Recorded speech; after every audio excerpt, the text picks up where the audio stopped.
హైదరాబాద్లో ఓ ఆలయం సమీపంలో పేలుడు సంభవించింది.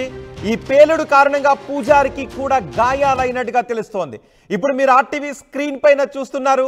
లక్ష్మీగూడలోని ఈ ఆలయం దగ్గరే పేలుడు సంభవించింది. ఈ పేలుడులో పూజారికి తీవ్ర గాయాలు కావడంతో ఆసుపత్రికి తరలించారు.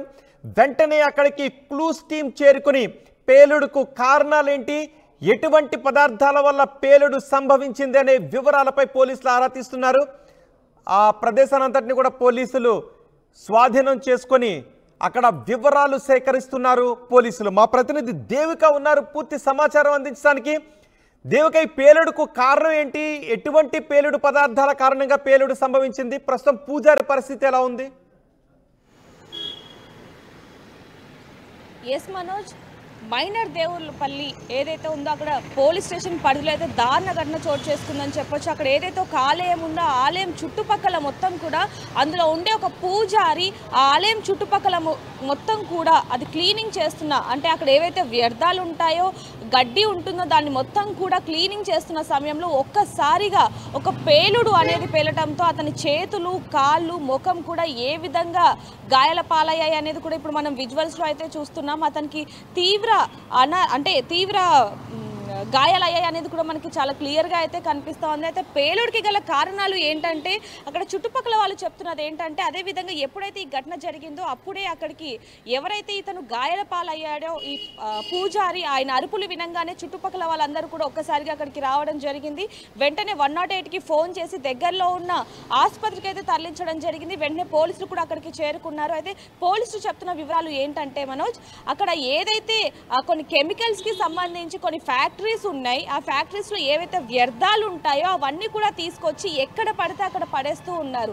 దాని కారణంగానే ఈరోజు ఈ పేలుడు సంభవించింది అంటూ కూడా పోలీసులు చెప్పడం జరుగుతుంది. అయితే ఇప్పుడు మనం చూస్తున్నాం అక్కడ మొత్తం కూడా ఎండిపోయిన గడ్డి, అలాగే చెత్తను పడేస్తూ ఉంటారు. వ్యర్థాలను, ఇంట్లో ఉన్న చెత్తను, ఏదైతే ప్లాస్టిక్ సామాన్లు అన్నీ కూడా పడేస్తూ ఉంటారు. అందులో భాగంగానే అక్కడ ఏదైతే ఇప్పుడు గుడి ఉందో ఆ గుడి దగ్గరలోనే కొన్ని కిలోమీటర్ల దగ్గరలోని కెమికల్కి సంబంధించిన ఫ్యాక్టరీస్ ఉన్నాయి. అవి కొన్నేళ్లుగా అక్కడ పడేస్తూ ఉన్నప్పటికీ కూడా చుట్టుపక్కల వాళ్ళు కంప్లైంట్ చేస్తున్నా కూడా అసలు ఎవరు పట్టించుకొని పరిస్థితి అంటూ కూడా ఇక్కడ కొంతమంది స్థానికులు చెప్పడం జరుగుతుంది. ఈ రోజు ఈ పండితుడు ఎవరైతే ఉన్నారో ఈ పూజారి, ఆయనకి ఈరోజు ఇలా గాయాలు అవ్వటం, అలాగే ఇదంతా కూడా జరగడానికి గల కారణం ఆ కెమికల్ ఫ్యాక్టరీ వాళ్ళే అంటూ కూడా ఇక్కడ కొంతమంది చెప్పడం జరుగుతుంది. ప్రస్తుతానికి ఆయనకి ప్రాణాపాయ పరిస్థితి లేనప్పటికీ కూడా కాళ్ళకి, చేతులకి, ముఖానికి అయితే తీవ్ర గాయాలయ్యాయి అన్నట్టుగా కూడా చెప్పడం జరుగుతుంది. అయితే ఇది మొదటిసారి అయినప్పటికీ కూడా ఇటువంటికి ఇంకా జరగకుండా ఉండాలి అంటే కఠినంగా శిక్షించాలి వీటిని, లేదా ఏవైతే కెమికల్ ఫ్యాక్టరీస్ ఉన్నాయో వాటిని వెంటనే క్లోజ్ చేయాలి అంటూ కూడా చుట్టుపక్కల వాళ్ళు చెప్పడం జరుగుతుంది. ఎవరైతే ఈ పూజారి ఉన్నారో ఆయన చుట్టుపక్కల, అంటే ఈ గుడి చుట్టుపక్కల మొత్తం కూడా సాఫ్ చేస్తున్న క్రమంలో ఈ విధంగా ఒక్కసారి ఆ గడ్డిని మొత్తం కూడా పీకుతున్న క్రమంలో ఈ ఒక్కసారి ఈ పేలుడు సంభవించడంతో అక్కడ మొత్తం కలకలం రేపిందనే చెప్పాలి. జరిగిన దీపావళికి ఎవరైనా అక్కడ కొన్ని పేలే పదార్థాలను వదిలివేయడం వల్ల ఇది జరిగిందా, లేదంటే ఎవరైనా కావాలి అని అక్కడ ఆ పేలుడు పదార్థాలను ఉంచి ఉంటారని అనుమానం వ్యక్తం చేస్తున్నారా? ఎస్ మనోజ్, దీనికి సంబంధించి మాత్రం ఇంకా క్లూస్ టీమ్స్ కూడా అక్కడికి చేరుకోవడం జరిగింది. అసలు ఈ పేలుడికి గల కారణాలు ఏంటనేవి కూడా వాళ్ళు ఆరాధించే క్రమంలో అయితే ఉన్నారు. ప్రస్తుతానికి ఈ చుట్టుపక్కల స్థానికులు చెప్తున్న వివరాలు మాత్రం ఇవని చెప్పొచ్చు. దగ్గరలోనే ఏదైతే ఈ కెమికల్ ఫ్యాక్టరీస్ ఉన్నాయో వాళ్ళు వ్యర్థాలన్నీ కూడా ఇక్కడ పడేస్తూ ఉండటంతో ఈ పేలుడు సంభవించిందని చెప్తున్నారు. ఎందుకంటే గతంలో కూడా ఈ వ్యర్థాలన్నీ అక్కడ పడేస్తున్నా, అంటే ఎక్కడ పడేయాలో తెలియక ఆ చుట్టుపక్కల పడేస్తున్న క్రమంలో వీళ్ళు వాదించారు అనేది కూడా మనకి తెలుస్తుంది. వీళ్ళు చెప్తున్నారు కూడా చాలా క్లియర్, మేము ఈ వ్యర్థాలన్నీ ఇక్కడ పడేస్తున్న క్రమంలో మేము వాళ్ళతో వాదించాము, ఇక్కడ పడేయకండి, చిన్నపిల్లలు ఉన్నారు, ఆ వాసన వస్తూ ఉంటే ఆ కెమికల్స్ అనేవి గాలిలో కలిసి ఇక్కడ చిన్నపిల్లలు ఉన్నారు, పెద్దవాళ్ళు ఉన్నారు, దానివల్ల అనారోగ్యానికి గురవుతారని చెప్పినప్పటికీ కూడా వినిపించుకోని పరిస్థితి. ఈ రోజు ఈ విధమైన ఈ పండితులు ఎవరైతే ఉన్నారో పూజారి, అతనికి ఇలా కావడానికి కారణం కూడా వాళ్ళే అంటూ కూడా వీళ్ళు చెప్పడం జరుగుతుంది. కానీ ఇప్పుడైతే ప్రస్తుతానికి అక్కడ క్లూస్ టీం కూడా చేరుకోవడం జరిగింది. మరి అసలు ఏం చెప్తారు, నిజంగానే ఈ కెమికల్ ఫ్యాక్టరీ వల్ల జరిగిందా లేదా, ఏవైతే ఇప్పుడు దీపావళి అవ్వటంతో, అలాగే నిన్న ఒక కార్తీక పౌర్ణమి, 2 రోజుల క్రితం కార్తీక పౌర్ణమి అయింది కాబట్టి కొంతమంది కార్తీక పౌర్ణమి రోజు కూడా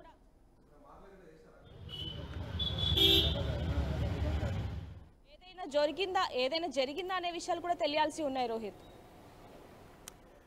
రైట్ దేవిక, హైదరాబాద్ మైలార్ దేవపల్లిలో పేలుడు సంభవించింది. లక్ష్మీగూడ రోడ్లోని ఒక ఆలయం దగ్గర ఈ పేలుడు సంభవించింది.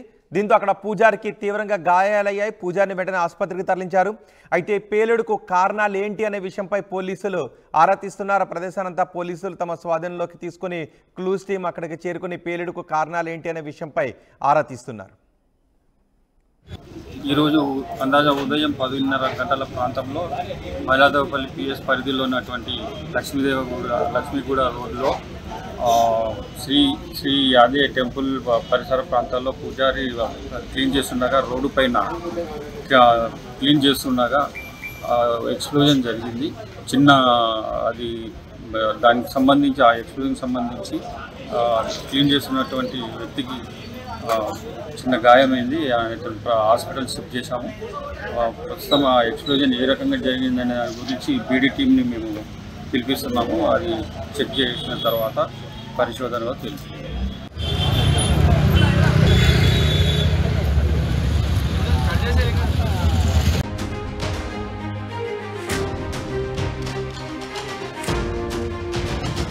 Breaking news. హైదరాబాద్లో ఓ ఆలయం సమీపంలో పేలుడు సంభవించింది. ఈ పేలుడు కారణంగా పూజారికి కూడా గాయాలైనట్టుగా తెలుస్తోంది. ఇప్పుడు మీరు ఆర్టీవీ స్క్రీన్ పైన చూస్తున్నారు. లక్ష్మీగూడలోని ఈ ఆలయం దగ్గరే పేలుడు సంభవించింది. ఈ పేలుడులో పూజారికి తీవ్ర గాయాలు కావడంతో ఆసుపత్రికి తరలించారు. వెంటనే అక్కడికి క్లూస్ టీం చేరుకుని పేలుడుకు కారణాలేంటి, ఎటువంటి పదార్థాల వల్ల పేలుడు సంభవించింది అనే వివరాలపై పోలీసులు ఆరా తీస్తున్నారు. ఆ ప్రదేశానంతటిని కూడా పోలీసులు స్వాధీనం చేసుకొని అక్కడ వివరాలు సేకరిస్తున్నారు పోలీసులు. మా ప్రతినిధి దేవిక ఉన్నారు పూర్తి సమాచారం అందించడానికి. దేవిక, ఈ పేలుడుకు కారణం ఏంటి, ఎటువంటి పేలుడు పదార్థాల కారణంగా పేలుడు సంభవించింది, ప్రస్తుతం పూజారి పరిస్థితి ఎలా ఉంది?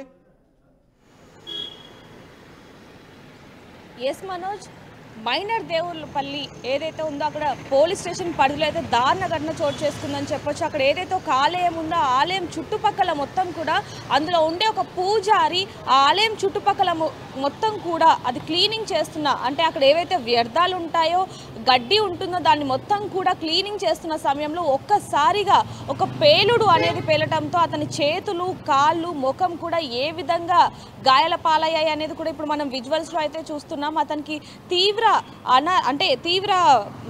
గాయాలయ్యాయి అనేది కూడా మనకి చాలా క్లియర్గా అయితే కనిపిస్తూ ఉంది. అయితే పేలుడికి గల కారణాలు ఏంటంటే అక్కడ చుట్టుపక్కల వాళ్ళు చెప్తున్నది ఏంటంటే అదేవిధంగా ఎప్పుడైతే ఈ ఘటన జరిగిందో అప్పుడే అక్కడికి ఎవరైతే ఇతను గాయాల పాలయ్యాడో ఈ పూజారి, ఆయన అరుపులు వినంగానే చుట్టుపక్కల వాళ్ళందరూ కూడా ఒక్కసారిగా అక్కడికి రావడం జరిగింది.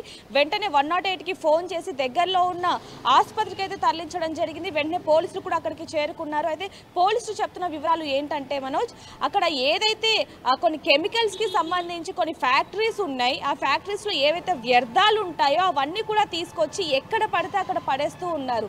దాని కారణంగానే ఈరోజు ఈ పేలుడు సంభవించింది అంటూ కూడా పోలీసులు చెప్పడం జరుగుతుంది. అయితే ఇప్పుడు మనం చూస్తున్నాం అక్కడ మొత్తం కూడా ఎండిపోయిన గడ్డి, అలాగే చెత్తను పడేస్తూ ఉంటారు. వ్యర్థాలను, ఇంట్లో ఉన్న చెత్తను, ఏదైతే ప్లాస్టిక్ సామాన్లు అన్నీ కూడా పడేస్తూ ఉంటారు. అందులో భాగంగానే అక్కడ ఏదైతే ఇప్పుడు గుడి ఉందో ఆ గుడి దగ్గరలోనే కొన్ని కిలోమీటర్ల దగ్గరలోని కెమికల్కి సంబంధించిన ఫ్యాక్టరీస్ ఉన్నాయి. అవి కొన్నేళ్లుగా అక్కడ పడేస్తూ ఉన్నప్పటికీ కూడా చుట్టుపక్కల వాళ్ళు కంప్లైంట్ చేస్తున్నా కూడా అసలు ఎవరు పట్టించుకునే పరిస్థితి అంటూ కూడా ఇక్కడ కొంతమంది స్థానికులు చెప్పడం జరుగుతుంది. ఈ రోజు ఈ పండితుడు ఎవరైతే ఉన్నారో ఈ పూజారి, ఆయనకి ఈరోజు ఇలా గాయాలు అవ్వటం, అలాగే ఇదంతా కూడా జరగడానికి గల కారణం ఆ కెమికల్ ఫ్యాక్టరీ వాళ్ళే అంటూ కూడా ఇక్కడ కొంతమంది చెప్పడం జరుగుతుంది. ప్రస్తుతానికి ఆయనకి ప్రాణాపాయ పరిస్థితి లేనప్పటికీ కూడా కాళ్ళకి, చేతులకి, ముఖానికి అయితే తీవ్ర గాయాలు అయ్యాయి అన్నట్టుగా కూడా చెప్పడం జరుగుతుంది. అయితే ఇది మొదటిసారి అయినప్పటికీ కూడా ఇటువంటికి ఇంకా జరగకుండా ఉండాలి అంటే కఠినంగా శిక్షించాలి వీటిని, లేదా ఏవైతే కెమికల్ ఫ్యాక్టరీస్ ఉన్నాయో వాటిని వెంటనే క్లోజ్ చేయాలి అంటూ కూడా చుట్టుపక్కల వాళ్ళు చెప్పడం జరుగుతుంది. ఎవరైతే ఈ పూజారి ఉన్నారో ఆయన చుట్టుపక్కల, అంటే ఈ గుడి చుట్టుపక్కల మొత్తం కూడా సాఫ్ చేస్తున్న క్రమంలో ఈ విధంగా ఒక్కసారి ఆ గడ్డిని మొత్తం కూడా పీకుతున్న క్రమంలో ఈ ఒక్కసారి ఈ పేలుడు సంభవించడంతో అక్కడ మొత్తం కలకలం రేపిందనే చెప్పాలి. జరిగిన దీపావళికి ఎవరైనా అక్కడ కొన్ని పేలే పదార్థాలను వదిలివేయడం వల్ల ఇది జరిగిందా, లేదంటే ఎవరైనా కావాలి అని అక్కడ ఆ పేలుడు పదార్థాలను ఉంచి ఉంటారని అనుమానాన్ని వ్యక్తం చేస్తున్నారా? ఎస్ మనోజ్, దీనికి సంబంధించి మాత్రం ఇంకా క్లూస్ టీమ్స్ కూడా అక్కడికి చేరుకోవడం జరిగింది. అసలు ఈ పేలుడికి గల కారణాలు ఏంటనేవి కూడా వాళ్ళు ఆరాధించే క్రమంలో అయితే ఉన్నారు. ప్రస్తుతానికి ఈ చుట్టుపక్కల స్థానికులు చెప్తున్న వివరాలు మాత్రం ఇవని చెప్పొచ్చు. దగ్గరలోనే ఏదైతే ఈ కెమికల్ ఫ్యాక్టరీస్ ఉన్నాయో వాళ్ళు వ్యర్థాలన్నీ కూడా ఇక్కడ పడేస్తూ ఉండటంతో ఈ పేలుడు సంభవించిందని చెప్తున్నారు. ఎందుకంటే గతంలో కూడా ఈ వ్యర్థాలన్నీ అక్కడ పడేస్తున్నా అంటే ఎక్కడ పడేయాలో తెలియక ఆ చుట్టుపక్కల పడేస్తున్న క్రమంలో వీళ్ళు వాదించారు అనేది కూడా మనకి తెలుస్తుంది. వీళ్ళు చెప్తున్నారు కూడా చాలా క్లియర్ గా, మేము ఈ వ్యర్థాలన్నీ ఇక్కడ పడేస్తున్న క్రమంలో మేము వాళ్ళతో వాదించాము, ఇక్కడ పడేయకండి, చిన్నపిల్లలు ఉన్నారు, ఆ వాసన వస్తూ ఉంటే ఆ కెమికల్స్ అనేవి గాలిలో కలిసి ఇక్కడ చిన్నపిల్లలు ఉన్నారు, పెద్దవాళ్ళు ఉన్నారు, దానివల్ల అనారోగ్యానికి గురవుతారని చెప్పినప్పటికీ కూడా